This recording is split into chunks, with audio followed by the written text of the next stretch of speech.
2024 সালে মাধ্যমিক পাশ করা প্রত্যেকটি ছাত্রছাত্রী যারা ক্লাস 11-এ ভর্তি হয়েছে, এর পাশাপাশি 12 ক্লাসের প্রত্যেকটি ছাত্রছাত্রীর জন্য রয়েছে এই মুহূর্তের বিগ ব্রেকিং আপডেট। তোমরা প্রত্যেকেই পেতে চলেছো ট্যাব কেনার 10,000 টাকা। কবে তোমরা ট্যাবের 10,000 টাকা পেতে চলেছো তার একটি সম্ভাব্য তারিখ জানানোর চেষ্টা করব। এর পাশাপাশি তোমাদের কোন ভুলগুলি করা চলবে না, যে ভুলগুলি করলে তোমাদের ট্যাবের টাকা আটকে যেতে পারে, ট্যাবের টাকা পেতে সমস্যায় পড়তে পারো, সেগুলি তো বলবো।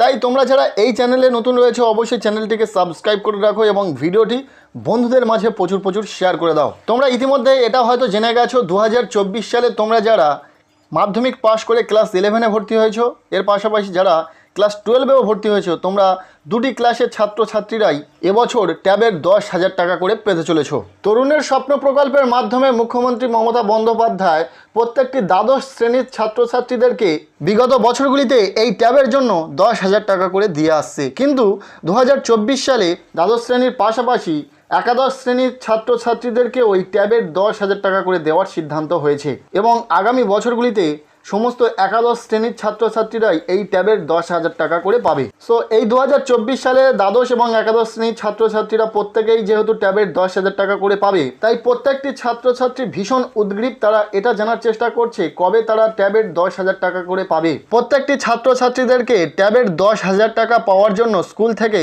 ছোট্ট একটি ফর্ম ফিল আপ করতে হয় এবং সাথে কয়েকটি ডকুমেন্টসের জেরক্স দিতে হয়।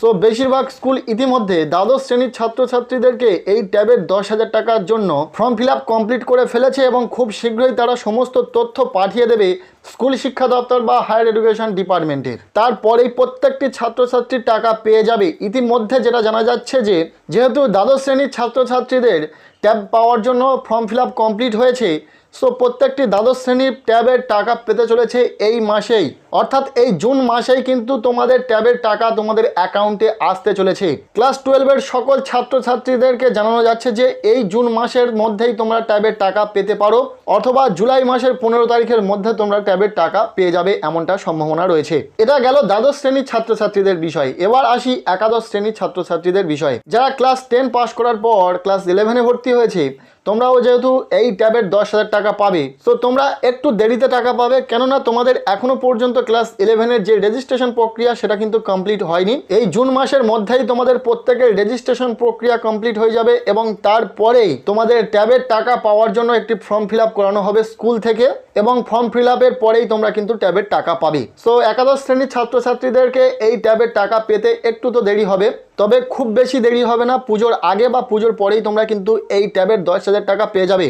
আগস্ট বা সেপ্টেম্বর মাসের মধ্যে কিন্তু ট্যাবের টাকা পাওয়ার সম্ভাবনা খুব বেশি রয়েছে। কাজেই তোমরা কয়েকটা মাস অপেক্ষা করো, তোমাদের খুব শীঘ্রই কিন্তু ট্যাবের টাকা দেওয়া হবে। আর সকল দ্বাদশ শ্রেণীর ছাত্রছাত্রীরা হয়তো এই মাসের মধ্যেই টাকা পেয়ে যাবে, এমনটা সম্ভাবনা রয়েছে। মাধ্যমিক পাশ করা প্রত্যেকটি ছাত্রছাত্রী যারা কম নাম্বার পার্সেন্টেজ নিয়ে পাশ করেছে বা যারা বেশি নাম্বার পার্সেন্টেজ নিয়ে পাশ করেছে, তোমরা প্রত্যেকেই ট্যাবের টাকা পাবে। তবে ট্যাবের টাকা পাওয়ার ক্ষেত্রে কয়েকটা বিষয় তোমাদেরকে খেয়াল রাখতে হবে, নতুবা এই ট্যাবের টাকা তোমাদের আটকে যেতে পারে বা ট্যাবের টাকা পেতে সমস্যায় পড়তে পারো। কি কি বিষয় খেয়াল রাখতে হবে? যেমন নামের স্পেলিং যেন কয়েকটি ডকুমেন্টসে ঠিকঠাক থাকে, যেমন আধার কার্ড, মাধ্যমিক অ্যাডমিট কার্ডে, ব্যাংকের পাসবুকে। এর পাশাপাশি ডেট অফ বার্থ যেন ঠিকঠাক থাকে আধার কার্ড এবং অ্যাডমিট কার্ডে।